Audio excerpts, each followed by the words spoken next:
You have found yourself on another episode of Locked On Bulls. On today's episode, me and Pat are going to discuss Patrick Williams not getting an extension before the deadline, also the Bulls' official opening day roster, and Billy Donovan says he wants to run more catch-and-shoot opportunities for Zach LaVine.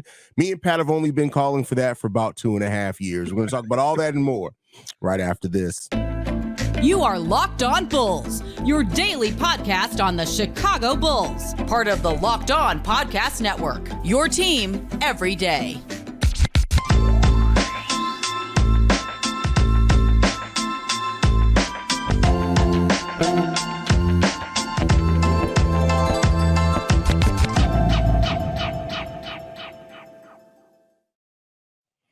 Thank you for tuning in to the Locked On Bulls, member of the Locked On Podcast Network, where it's your team every single day. That's Pat the Designer, host and creator of the Windy City Breeze, and host of the Chicago Bears podcast over at ESPN 1000. I'm Haize, host and creator of Chicago Bulls and Chicago Bears Central. No, I'm not okay. I'm not. I'm just letting you guys know right now. This episode is I don't know what it's going to be today, but we're going to see and we're going to get through it together. I love the commenters that are like, whenever they start laughing at the beginning, I know something happened. Oh, yeah, something happened. Don't the pregame talks that happen here around Chicago is wild. But I want to remind you guys, today's episode is brought to you by Game Time. Download the Game Time app, create an account, and use code LOCKEDONNBA for $20 off your first purchase. Now, Pat, I guess not before actually getting into the show. Listen, it's calamity around here today. Patrick Williams does not get an extension. We saw a lot of extensions today at the deadline. Giannis Antetokounmpo, one that wasn't a rookie extension, but he signs a 3-year, over $80 million extension that's going to keep him there basically throughout the same time. Dame Lillard, Chris Middleton, most of their contracts are all going to end around the same time. Great deal there. A couple other, Jaden McDaniels gets one out there as well. But Patrick Williams, no extension for Patrick Williams. Him, Obi Toppin, and a couple of other players. Saddiq Bey, who we know that Koo loves, didn't get contract extensions. What do you think about no extension for P. Will? I just love how that's not nice to say that, Pat. Yeah, come on, bro. Yeah. Come on. Listen. Come on, bro. Prove it to me, and I'll be fine paying you the money.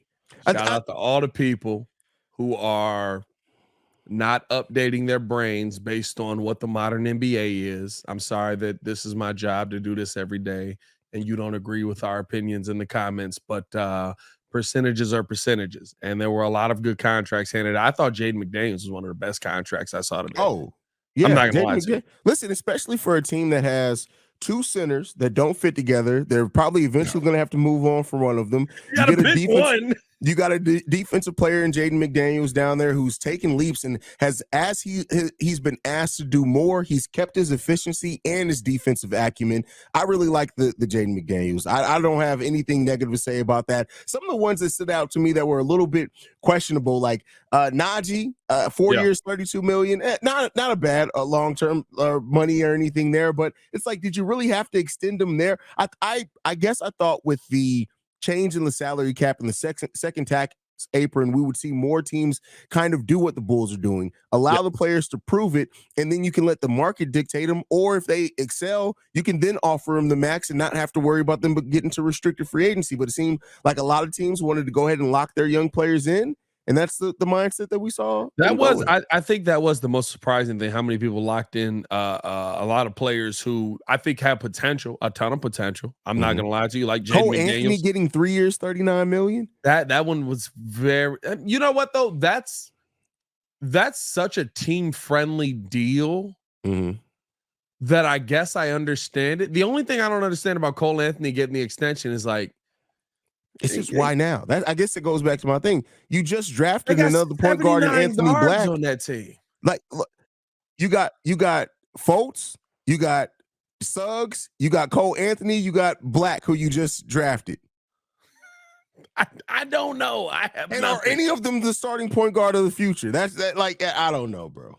There was a lot of deals today that I looked at and I was confused by. And you know what? Me and you both said this on yesterday's episode that we didn't think that P. Will would end up getting the contract extension. I expected him not to get the contract extension. He didn't end up getting one. You know why? Because I want to see him prove more so that he can be more effective as a 3-and-D player. Now, you still have to be careful with that, right? Like there is still that chance that now, if he does prove it, you're going to have to overpay for a guy like P. Will, right? Like now maybe you're into a little bit of, we're having a conversation if he gets to a 15 to 17 point per game player of the 27, maybe nearing $30 million a year. And I know people hearing that this is blowing their minds for Patrick Williams. But again, you're talking about a guy that's 22% of the cap at that point. There's probably a front-loaded deal if it does get done. And there has to be a ton of production for me to get to that point for Patrick Williams. This is not just me giving this money to P. Will. Now, on the flip side of all of that, the pressure's on P. Will to do everything, and AK has the perfect situation here because worst case scenario, you get this guy for a Cole Anthony deal or maybe a little bit more than that, or you're getting him on a cheap deal. He's 22 years old coming into next season, and you have all of this time to continue to develop this guy, and maybe on his next contract, he gets his big money. But I thought that AK kind of played this one perfectly. If I'm going to be honest with you personally, I'm sad that P. Will didn't do enough to get his contract because it's another draft pick missed. At this point in his career, to me, it's another draft pick missed. Continue to build, continue to grow, continue to be aggressive. We can come back to the table and have this conversation, but you're not coming back to the table. This is still the same Jerry. Remember, this is Jerry Reinsdorf. You're not coming back to the table until your contract's up. So whatever contract you sign, that's your contract. Well, that's different. I think that's when Jerry was more hands-on. I don't know if that's the case anymore, but I think when he came back early and said, "I need new money." I mean, you can't. It's NBA. You can't necessarily come back early. You can extend it. You can't like renegotiate a contract while it's going on. It's just not a rule in the NBA. You can't restructure. So, I think when it comes down to it, is this. P. Will is in the season that we all knew was important for him to prove it. And I think that it would have been, to me, silly to extend a player, especially if they're far away. If they would have just, let's say AK would have came to, I'm sure they had some talks. Let's say they would have come to the table, AK would have offered him, people would have been like, oh, that's exactly what we wanted. Boom, you would have locked him to extension. But when there's a gap there, to me, you allow him to prove it this season. Like we said, he's restricted. The Bulls will have matching power on any contract he's offered. He's in the same exact situation as Kobe White last season. Same exact situation. And if he shows up and improves, he's probably going to get that extension before he can even hit the open market. It can play out one of three ways I look at it. P. Will can, A, take that leap that we've talked about, and in him taking that leap, they're going to offer him the max. He's going to stay here because we're going to offer him the most money. Yeah. 2, it can go a weird way in which maybe he takes a step, but maybe not as big of a step that it coincides with the money that he could want at that point in time. You either can come to a deal with him before he can go to the open market. That's what happened with Kobe this offseason. Or you can do the Zach LaVine treatment. Go out there, find your deal. If it's value, we'll match the deal. Yeah. That's it. No, 100%. And I again, like for me with P. Will, like the things I need to see, I don't even need to see you be a superstar. Be an elite 3-and-D player. Be elite on one of those two things. Last season, he was a really good three-point shooter. We didn't see the volume that we wanted to see. This season, whether you're the three-point shooter or not, or if you're just showing me the volume, go out there and be elite at whatever you do. And I'm willing to come back to the table if I'm AK. One, here's the main thing. AK is going to re-sign him. Unless he's so god-awful that there's no way that we can re-sign him. AK is going to allow this young man to develop into the player he is. Why? Because Kobe White. Kobe White was a guy who was from a previous regime. He was not drafted by AK, but he looked at Kobe White and he was like, no, there's something more here. In the 2 years that he's been here, we've seen Kobe expand his game exponentially. And while his role has changed drastically, drastically. Yeah. And so, like, you're going to AK is the type of GM where, and I mean, how do you feel about this? Really, right? Like, as a Bulls fan, for me, we grew up in the era of, I mean, I grew up a little bit late, but Tyson Chandler, Eddie Curry, different things like that, where I mean, you held on to those guys for a long time, and you were like, listen, y'all kind of suck. We have no choice but to move on from y'all. Like it literally got to a point where they were like, I don't know what to do with you. I want to see this team grow, but like, y'all aren't good. But they held on to those pieces for a long time before they were finally like, listen, we just can't. I like seeing my GM make a selection, try his best to develop that selection. And if it doesn't work, then you move on from it versus the microwave scenario that the world is in right now. Yeah, I mean, at the end of the day, like I said, I'm still 90%. I mean, I'm only leaving the 10% because anything can possibly happen. But he's going to be back in the Bulls uniform. It's just what that number is going to be, and this could be a season where P. Will is going to have to humble himself because of that performance, or it's going to be a season where the talk matches up with what we see on the court from P. Will, and we're all sitting there saying like, "Hey, I can't wait to see what P. Will does after he gets this big contract extension," because you just never know. Keep in mind, Kobe White 2 years ago was at the point where coming into the season, every Bulls fan was saying that Kobe White needed to be traded. He's now on an extension and our starting point guard. Yeah, no, 100%. Like that, like and it's you're excited about him being our starting point guard. Yeah, it's not like we have no other option, so Kobe's starting. Like I'm excited to see what Kobe White can become this season. So I think that's the direction of the player development that the Bulls want to go in, and I actually like that as a fan. For me, I know there's some fans that are like, we suck this year, blow it up. 20 games in, blow it up. 10 games in, blow it up. We lost the first game of the season, blow it up. Wait a minute, now, hold on. I can't wait till the first live stream, dog. I'm not gonna lie to you. Yeah, me either, bro. It's gonna be fun. It's gonna be fun. Next up, though, we're gonna be talking about the Bulls official opening night roster, which we got to break that down, which I don't really think there's too many surprises there, but we'll break that down. But before we get into that, I got to talk to you guys about one of our sponsors, and that is FanDuel. Snap into this NFL season with FanDuel, America's #1 sports book. Right now, new customers get $200 in bonus bets guaranteed when you place a $5 bet. That's $200 in bonus bets, win or lose. If you've been thinking about joining FanDuel, there's no better time to get in on the action. The app is super easy to use. There's a wide range of betting options, including spreads, player props, over-unders, and more. So visit FanDuel.com/locked-on and kick off the NFL season. FanDuel, official partner of the NFL. All right, Pat, we got to talk about this opening day roster. Surprisingly enough, nobody that you didn't expect to be on it isn't on it. That's it. It's everybody that you expected. The same people we've been talking about all season long to be on the opening roster are on the opening roster. That doesn't mean anything about anybody starting, nothing like that. It's just saying who's on the opening night roster. Javon Carter, Alex Caruso, Torrey Craig, DeMar, Ayo, Andre Drummond, Zach LaVine, Phillips, Terry Taylor, Kobe White, Dalen Terry, Patrick Williams, Nikola Vucevic. Any surprises there for you? Terry Taylor. Why? He was on the guarantee. He's not on a two-way deal. I thought Terry was still on two-way. No, Terry got converted. He's now our two-way players this year are Julian Phillips and Onulop Bidham. I think still Terry. I'm not gonna lie to you. Like I'm not gonna lie. The pause there was hilarious, bro.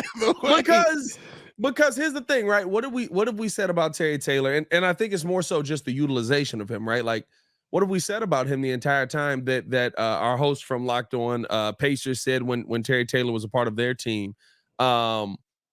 He's the best undersized rebounding big that you're going to see probably in the league based on the assessment down there. Mm-hmm. How much are we going to use him? Facts.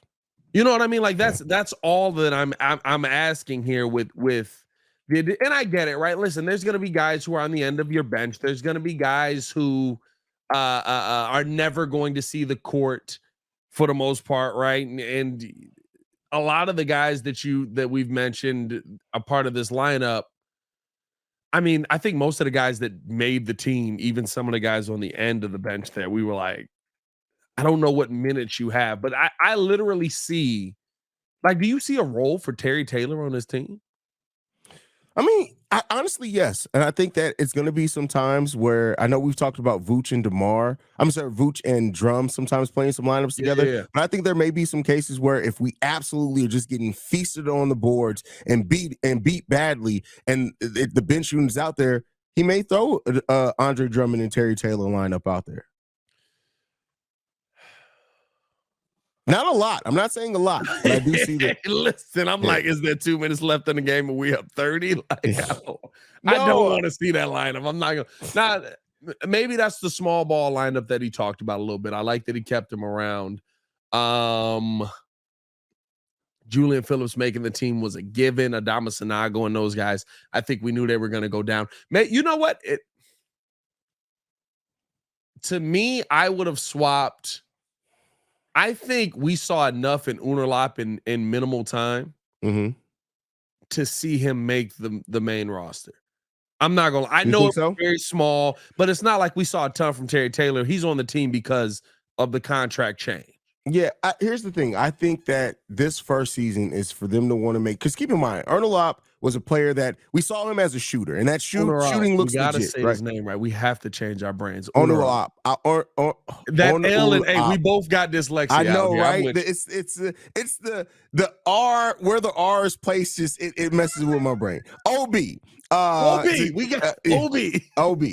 The thing I think with OB is that, keep in mind, he was a player that in EuroLeague was able to take players off the dribble, and he was a very active defender. The shooting, while it looks like the shooting is going to be legit day one for him, I think they just want to make sure that that ability to take players off the dribble is still there a little bit for him. You don't want to just turn him into a catch and shoot player unless you have to. So I think maybe that's some of that, but believe me, I think there's only a certain amount of time. This ain't Marko Simonovic, people. OB will be on the Chicago Bulls roster at some point in time.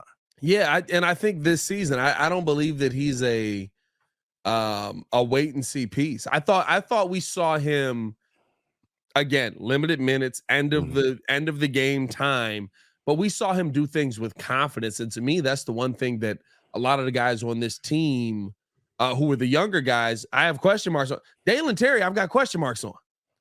Now listen, I know a question mark. Dalen Terry is a question mark. His existence is that of a question mark. Let's be clear here. I feel so bad because we were so excited about Dalen. We should just call Dalen Terry the Quizler. That's what it is. He's literally a living question. Dalen, what are you doing on the screen, Dalen? Dalen, get out of here.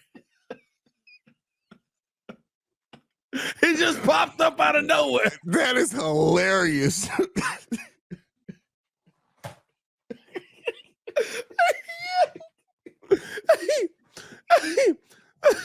Hey, look behind the scenes. So Haize uploaded that picture a long time ago. I can't see what it actually looks like. It's a very tiny thumbnail. The arms out is so Dalen Terry. It's like, hey, oh my God, that is surprise! Hilarious. I'm here. Hey, yo. No, I still want to see Dalen do good, but Dalen looks uncomfortable on the court. The one thing I love about Julian Phillips, the one thing that I loved about Unerlop Bidham was they both looked comfortable on the court. When Unerlop got the ball, it looked like I played in the pros before. This is not new to me. I've been here before. It's just a different league. Yeah. And it doesn't feel that way for Dalen Terry, who's 19, guys. True. Even with that, he's 20 now, though, I think. 20 now? He's 20 now. But listen, like I said, I think that they really want, I think because they are invested in the long-term future of OB, that's why they're allowing him to take a little bit of time there. But I honestly wouldn't be surprised if by the end of the season, if the Bulls' three-point shooting doesn't work out the way that some people think it would, if we see OB on the roster by the end of the season. So yeah, I mean, and the thing is, right, he gets 65 games before he ends up having to have a converted contract. Yeah. So maybe they're waiting for that. Maybe, I mean, listen, it's not like I'm telling you Unerlop is going to be on the team and he's going to be a long-term piece, right? Or he's going to be a day one player that is in the rotation. So maybe it's more worth it to wait the first what would that be, 20 games basically, 20 or not even, that is 65 games. Boy, math is tough. 17 games, right? Something like that. Something like that. Yeah. Something like that. Y'all shut up. He ends up having to be out that little bit of time, but maybe that's what the Bulls hope is long term because Dalen Terry gets the opportunity to basically be a part of this team anyway because of where he was drafted.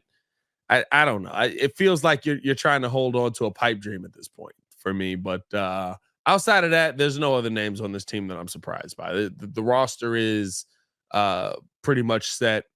And at the end of the day, I don't see any minutes that are left over for Unarl Bidham or Adama Sanago or whoever it is. I don't even see minutes for Dalen Terry on this team. Maybe we see minutes for Terry Taylor and Julian Phillips. But the thing, I do hope that we see some Julian's in there from time to time. Like I said, I think it's going to be, if we do see him, if he does earn that role, it's going to be inconsistent minutes, but I hope that we do see some of that. And I'm glad that they didn't bring in a veteran to take in Carlik's spot or anything like that, because I kind of would rather see those minutes go to a player that actually is part of our future, just kind of get him acclimated in like a Julian. But we'll end up seeing with that. We'll end up seeing how the rotation shakes out. We'll see what they end up doing with it, man. But hey, we got to tell you guys about Game Time. Before we tell you about this surprise thing that nobody knew about, that Zach LaVine can catch and shoot the basketball. Nobody else knew about this, but nobody. What we can tell you about here is the Game Time app. You shouldn't worry about where you're buying tickets to your next event because Game Time is giving you the fast and easy way to buy tickets for all your sports, music, comedy, and theater events near you with killer last minute deals. Tough thing to say in the month of October. All in prices, views from your seat, and the best price guaranteed. Game Time takes the guesswork out of buying tickets. I'm not going to lie to you. Views from your seat is the most important thing in the world. Did you see the Caitlin Clark Iowa game? Yes. I would be so pissed buying football stadium. First off, you're an idiot if you bought football stadium tickets, but football stadium tickets to watch a basketball game and you're sitting in the 400 level, dog. Like, there's no way you knew which one was Caitlin Clark on the floor. But at the end of the day, here's the thing. You can see the view from your seat before you buy, so you know exactly what to expect when you arrive. So if you buy the tickets at that point, it's on you. All-in prices show up your total up front so that you know you're getting a great deal without hitting fees. You can buy tickets within seconds with 2 taps. All you got to do, download the Game Time app, create an account, and use the code LOCKEDONNBA for $20 off your first purchase. Terms and conditions apply. Again, create a Game Time account and redeem the code LOCKEDONNBA. That is LOCKEDONNBA. for $20 off. Download Game Time today. Last minute tickets, lowest prices guaranteed. All right, Pat, last topic for the day. Again, I don't know if we're prophets. I don't know if I just don't know what it is, man. Maybe your glasses see towards the future. I don't know what it is. We've been talking about Zach LaVine being one of the best catch and shoot players in the NBA for years at this point in time. Well, Billy Donovan, in an interview with Casey Johnson, says this: we have to put Zach in more catch and shoot opportunities.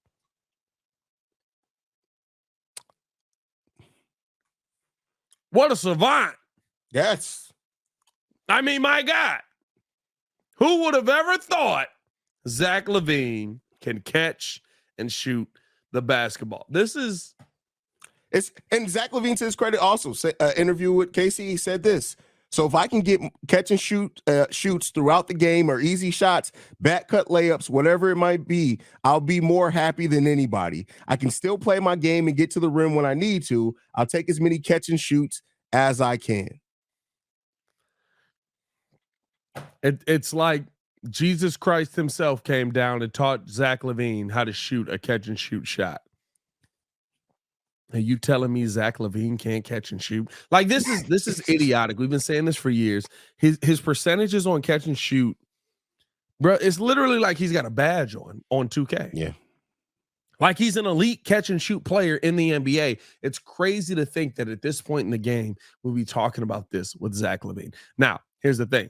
He's got to be on the court. He's got to be healthy. This is the healthiest we've seen Zach LaVine come into the league, or into a season, I should say, in maybe 4 years? No, since the first, he was healthy coming into the season with when DeMar and Lonzo came here. And he started off that season on fire as well. I thought there was something nagging at him to start that season. Wasn't there like a no, thumb? No, he or got something? the thumb shortly after the season thumb started. Was in the season. Yeah, that was in this. It was literally like 5 games into the season, but he did come into that season really healthy. I mean, like this is the healthiest we've seen him come into the season. I think that Nikola Vucevic should be the have so many assists off of Zach LaVine in the corner catch and shoot opportunities. Like this is a no-brainer. It should be something that the Bulls have been utilizing the entire time. I get it. Zach's been off. He's been injured coming into the season. It took him a while to get into his shot. But even in those moments, if I have a guy who's a little bit banged up and I want to get him the easiest shot that he can shoot, I would give him the shot that he shoots the best, that he has the best opportunity to make. Not the drive and kick shot, not the I'm going to try and get downhill and use my athleticism to outwork you when my hip is messed up or when my knee is messed up or when my back is messed up or when, right? Like it just seems like this should have been the logical thing that you're doing with Zach LaVine the entire time. And I'm not going to lie to you. We've seen Zach LaVine be very efficient the last couple of years, but this is still the stat that's always stood out to us.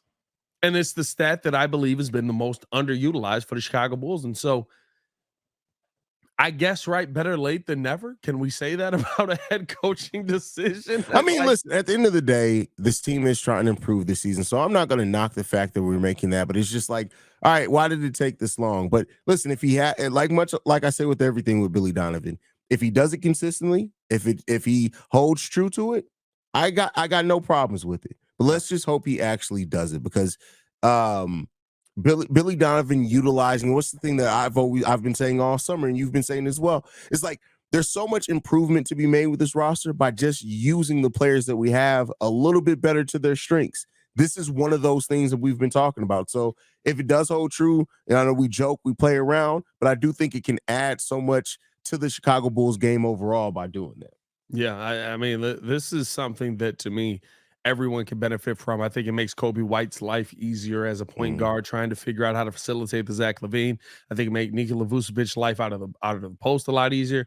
And I think it makes Billy Donovan's life trying to scheme what this team does well a lot easier. Listen, you know what spot Zach LaVine likes, get him the basketball in those opportunities. And I mean, run some screens. My God, run double screens. Find a way to get this guy open so that he gets those catch and shoot opportunities. To me, that's the number one thing that we didn't see. We saw so much ISO with Zach, and I feel like we didn't see enough of him being able to get downhill and attack. Agreed. Yeah, agreed. So, hey, let's hope that we need to see the evolution from the team this season. Let's hope that we actually do see it. And we have Chicago Bulls basketball to talk about officially tomorrow as of this podcast dropping. So, Bulls are back, baby. The Bulls are back. We'll be live shortly after the game. I have to do my live stream over on Central first, but then we'll be live over here shortly after that.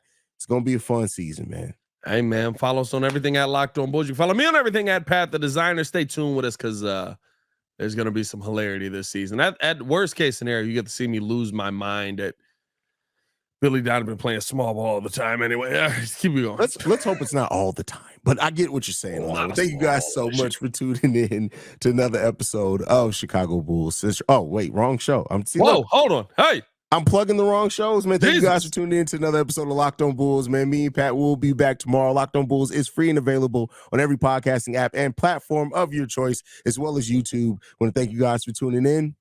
Peace, y'all. Peace.